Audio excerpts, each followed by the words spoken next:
فواد، جو آپ نے ڈیمانڈز آ کے رکھی ہیں انہیں تفصیل سے پڑھی ہیں، وہ بالکل فیئر ڈیمانڈز ہیں، لیکن اس پہ ون بائی ون آئیں گے، لیکن پہلے تو یہ بتائیں کہ اس پہ بات کرنے کے لیے آپ کی گورنمنٹ سے انگیجمنٹ کس حد تک بڑھی ہے؟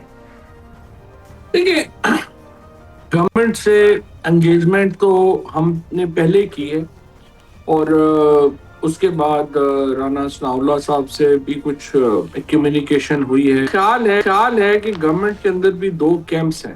ایک کیمپ سمجھتا ہے کہ پولیٹیکل ٹمپریچر نیچے لانے میں ہی پاکستان کا انٹرسٹ ہے، اور ایک کیمپ ہے جو سمجھتا ہے کہ ہم نے اسٹریٹ پاور جو ہے وہ منیمائز کر دی ہے پی ٹی آئی کی، سارے لوگ جیلوں میں ہیں، تو اس وقت کیا ضرورت ہے ہمیں ان کو کوئی فیور دینے کی۔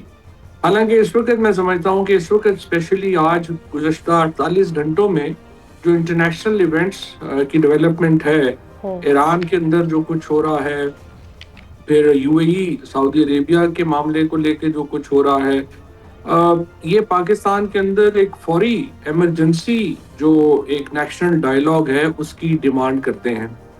لیکن اب دیکھتا یہی ہے کہ کیا جو ریڈ ہم کر رہے ہیں وہ آگے بڑھتا ہے، اور پاکستان میں ایک ظاہر ہے کہ ایک اتھارٹیرینزم ہے اس وقت، اور وہاں سے ہم کیسے جو ہے وہ قائل کر پاتے ہیں جو فیصلہ ساز ہیں ان کو کہ وہ ایک نیشنل ڈائیلاگ کی طرف آئیں۔ اور جس طرح میں نے کہا ہے، اپنے اعلامیے میں بھی کہا ہے کہ کامیابی اس وقت ہوگی جب شہباز شریف، نواز شریف اور آصف زرداری اونرشپ لیں گے ڈائیلاگ کی۔ اس کے بغیر دیکھیں یہ ممکن نہیں ہوگا۔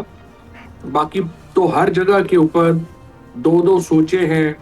خود پی ٹی آئی کے اندر جو ہے وہ کیمپس ہیں جو سمجھتے ہیں کہ بات چیت ہونی چاہیے، دوسرے لوگ ہیں جو کہتے ہیں انقلاب سے کم ہم نے نہیں ٹھہرنا۔